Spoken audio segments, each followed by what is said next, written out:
You're listening to Inspire Change, a broadcast that strives to educate, motivate, and empower men to challenge traditions of masculinity. To guide us through the intricacies and intersections of emotions, relationships, and male identity is renowned psychologist, author, and speaker Gunter. This is Inspire Change. Before I begin the actual podcast, I would like to respectfully acknowledge the Gadigal people of the Eora Nation, who are the traditional custodians of the land on which I work. I would also like to pay my respects to their elders past and present. Hey, welcome everybody to another episode of Inspired Change with Gunter. That's me. So let me touch on a subject that I think is really, really important, especially in the 21st century. What is it that I'm going to talk about? Well, I've been talking about relationships, and I've talked about stuff about what's good management, what's good leadership, and I'm going to pick up with this particular podcast with the consequences of our current social climate. Okay, what's our culture really like in terms of our expectations, demands, and deliveries? Well, if you haven't quite got it, then let me ask you a couple of questions. It's Sunday night. Are you feeling apprehensive or anxious about getting up in the morning and going to work?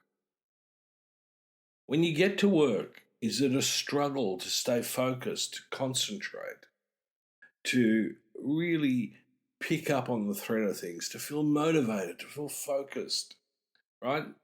So, yes, by this stage, some of you have guessed it. What I'm going to be talking about is that absolute current cancer that a lot of people experience. And it's not the physical cancer that I'm talking about.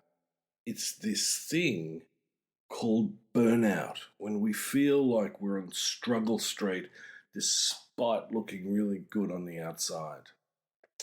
So, burnout, eh? So, begin with, let's actually get a handle on what we're talking about with respect to this, what has become a burgeoning problem in our society that is only marginally being addressed. So, a good definition for burnout is that it's fundamentally a state of emotional, physical, and mental exhaustion that occurs when you or I experience prolonged periods of stress or frustration in our personal and or professional lives. A lot of times it can manifest as a lack of motivation. It's often part of reduced productivity.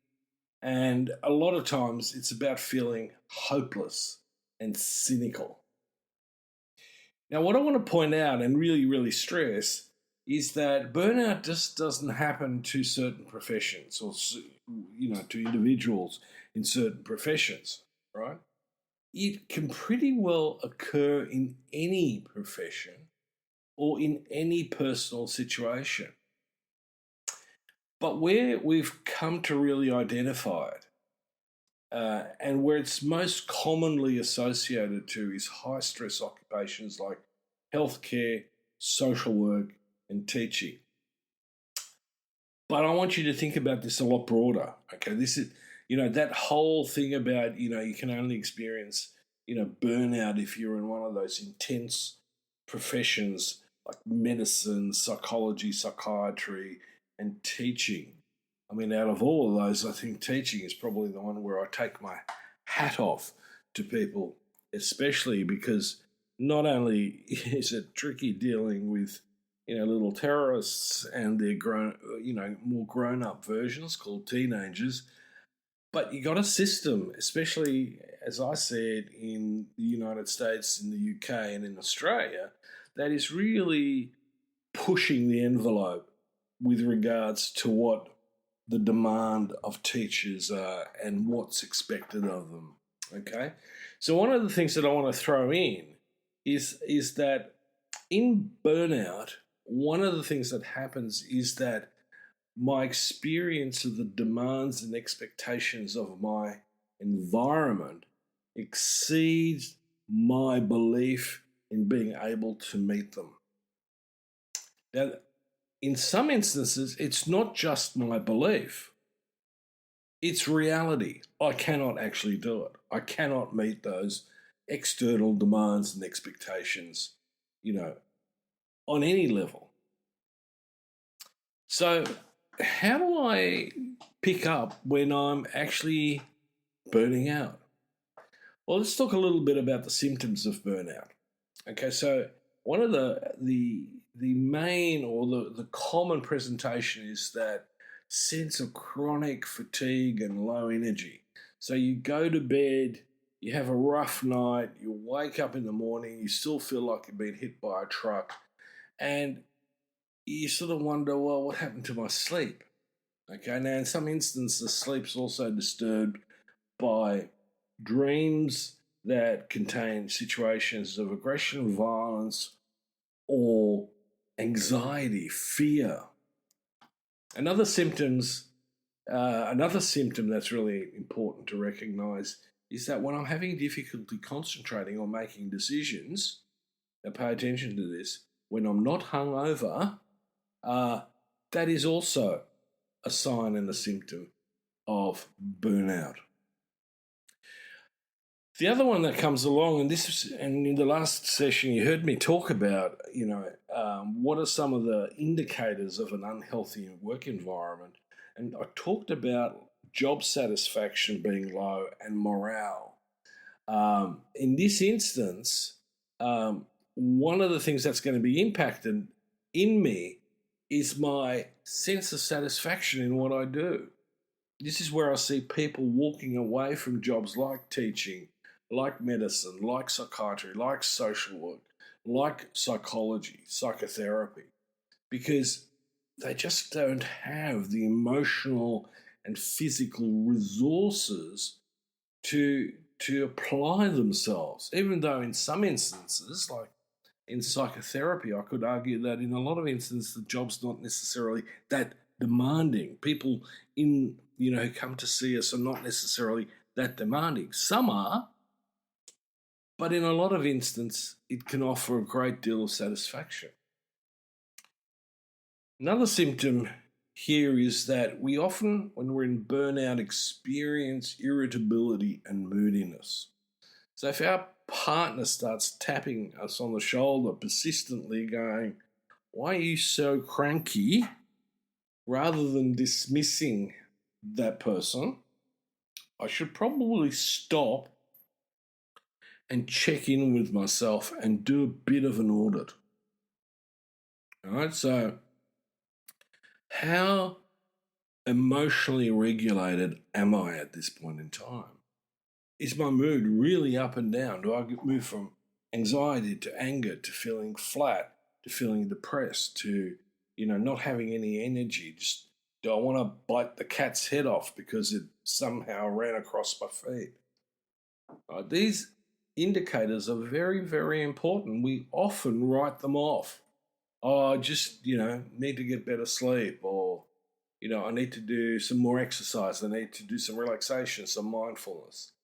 All those things in of themselves can help, and we'll talk about this a little bit later about, what can you do as you're moving into burnout or you are burnt out. All right, we'll talk about that. But right now, I want you to take a sort of bit of a stock take here. The other part of it in burnout is a loss of interest in activities that you've previously enjoyed.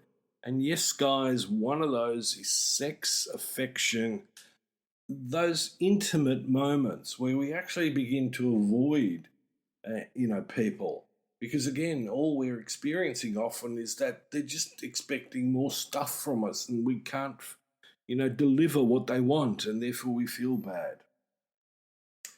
Now, interestingly, we're not just talking about psychological, emotional symptoms. I want you to think about this more broadly. So, for example, a lot of the stuff that happens in burnout is actually, related to what's going on physiologically. Okay, so the more stressed you are, the more likely you are to overuse adrenaline.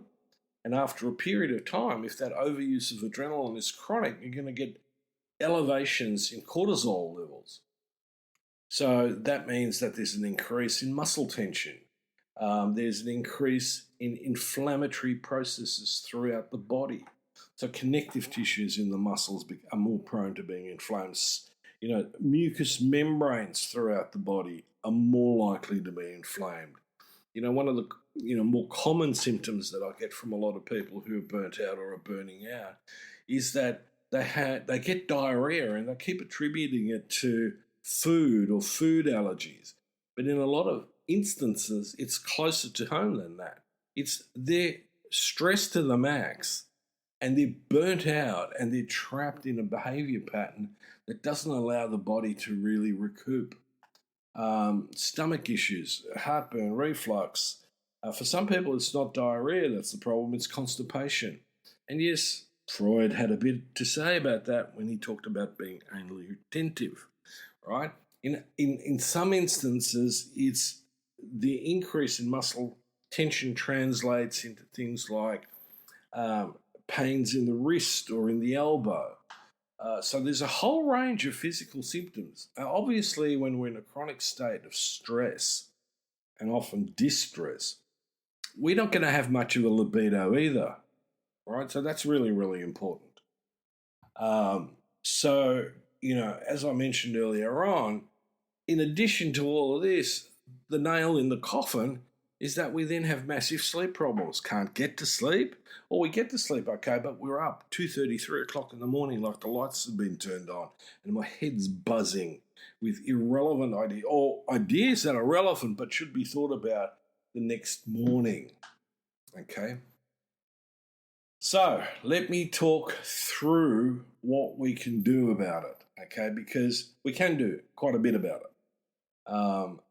And unless you're in a superbly toxic work environment or relationship, then you may need to think about leaving that context, okay? Because it's not just, you. It is actually you and the situation that you're in. I always love it when, people come to counselling or therapy, and they've been talking to their boss about feeling like they're burning out. And the first cab off the rank is, you need to do some meditation or you just do some breathing and you'll be right. No, that's like a Band-Aid on an arterial wound. Eventually, you are going to bleed out, just more slowly. Okay? So in today's work culture and family culture, one of the things that's really, really important is to check your level of activity between work and what you do at home.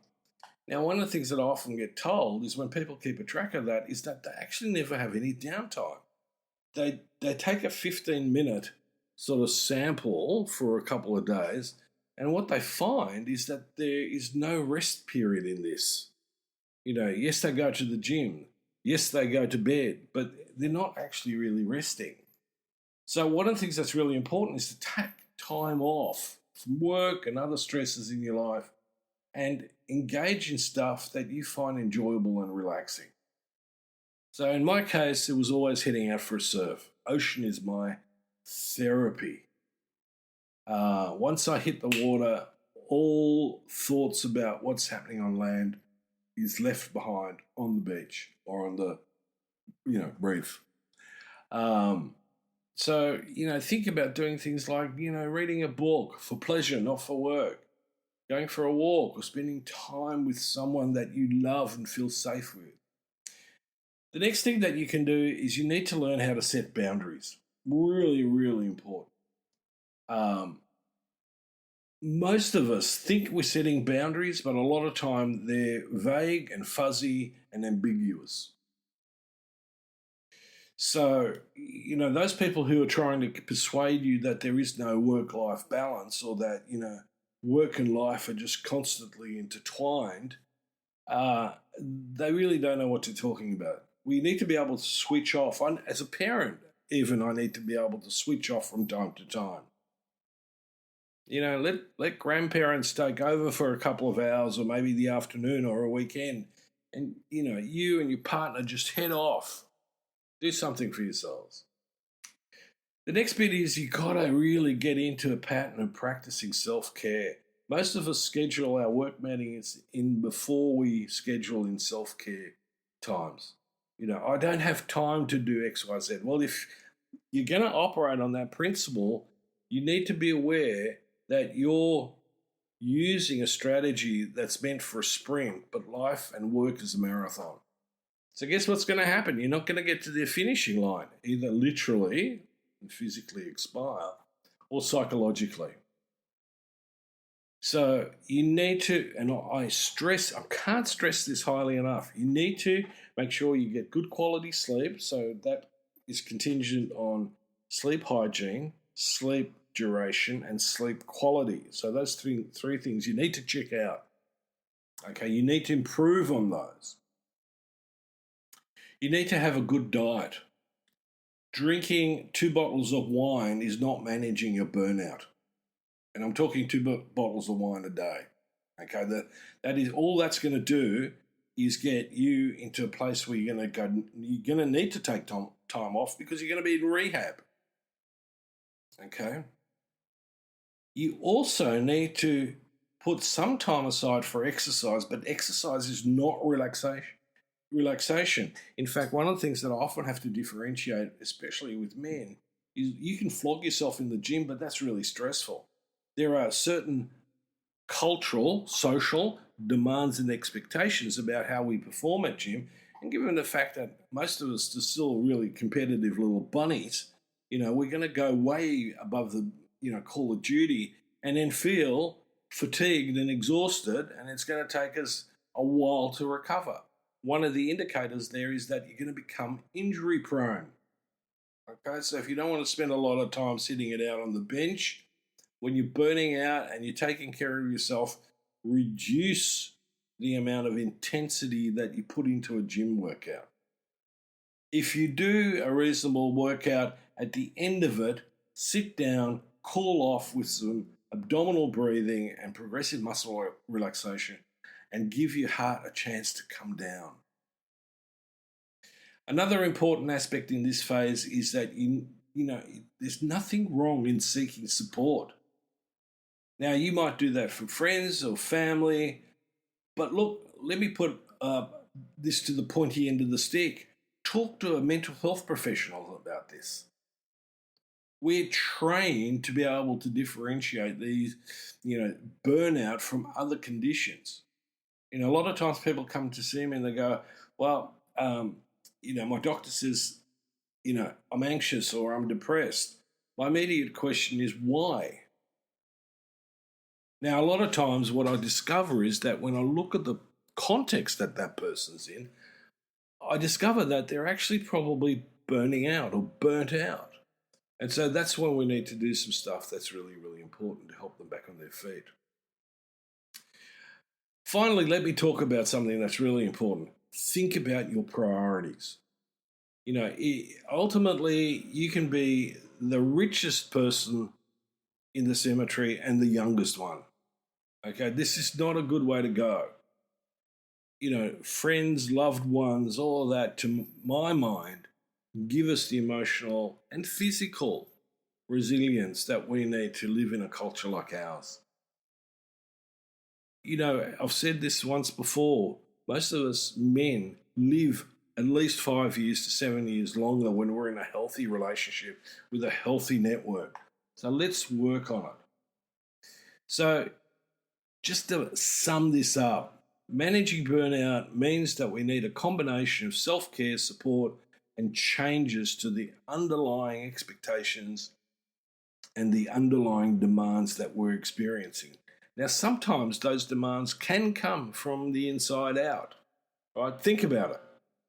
And so take a proactive approach. And until next time, this is me signing off. Thank you for listening to Inspire Change, a broadcast that strives to educate, motivate, and empower men to challenge traditions of masculinity. For more information on the Making Good Men Great movement, or for individual or group coaching sessions with Gunter, visit makinggoodmengreat.com. For inquiries regarding broadcast topics or appearing on the show, email Miranda at noirtainment.com. That's Miranda at NOIRTAINMENT.com.